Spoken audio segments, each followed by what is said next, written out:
Chapter 42 Holy Instructions from the Prophet. Weakness 1. Vain and inconstant as thou art, O child of imperfection, how canst thou be weak? Is not inconstancy connected with frailty? Can there be vanity without infirmity? Avoid the danger of the one, and thou shalt escape the mischiefs of the other. 2. Wherein art thou most weak? In that wherein thou seemest most strong. In that wherein most thou glorieth, even in possessing the things which thou hast, in using the good that is about thee. 3. Are not thy desires also frail, or knowest thou even what it is thou wouldst wish? When thou hast obtained what most thou soughtest after, behold, it contenteth thee not. 4. Wherefore loseth the pleasure that is before thee its relish? And why appeareth that which is yet to come the sweeter? Because thou art wearied with the good of this, because thou knowest not the evil of that which is not with thee. Know that to be content, is to be happy. 5. Couldst thou choose for thyself? Would thy Creator lay before thee all that thy heart could ask for? Would happiness then remain with thee, or would joy always dwell in thy gates? 6. Alas! Thy weakness forbiddeth it. Thy infirmity declareth against it. Variety is to thee in the place of pleasure, but that which permanently delighteth, must be permanent. 7. When that is gone, thou repenteth the loss of it, though, while it was with thee, thou despiseth it. 8.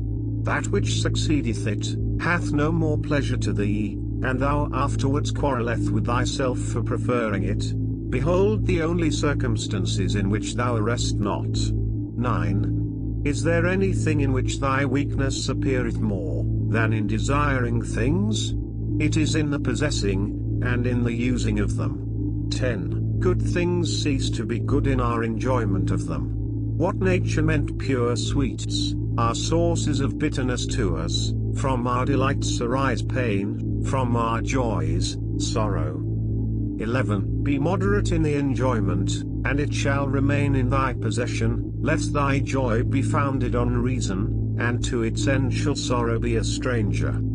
12. The delights of love are ushered in by sighs, and they terminate in languishment and dejection. The objects thou burneth for, nauseates with satiety, and no sooner hast thou possessed it, but thou art weary of its presence.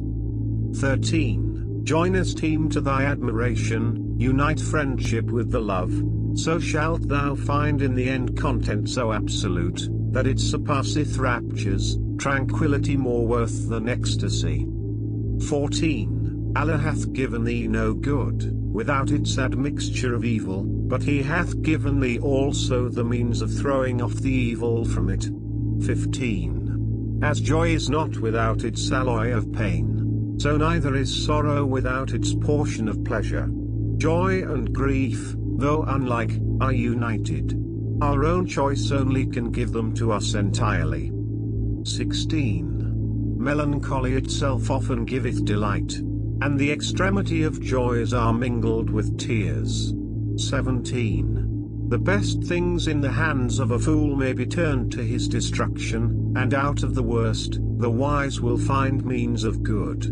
18. So blended is weakness in thy nature, O man, that thou hast not strength either to be good nor to be evil, entirely. Rejoice that thou canst not excel in evil, and let the good that is within thy reach content thee. 19. The virtues are allotted to various stations. Seek not after impossibilities, nor grieve that thou canst not possess them all. 20. Wouldst thou at once have the liberality of the rich, and the contentment of the poor? Shall the wife of thy bosom be despised because she showeth not the virtues of the widow? 21. If thy father sink before thee in the divisions of thy country, can at once thy justice destroy him, and thy duty save his life? 22. If thou behold thy brother in the agonies of slow death, is not mercy to put a period to his life? And is it not also death to be his murderer? 23. Truth is but one, thy doubts are of thine own raising. He who made virtues what they are, planted in thee in knowledge of their preeminence.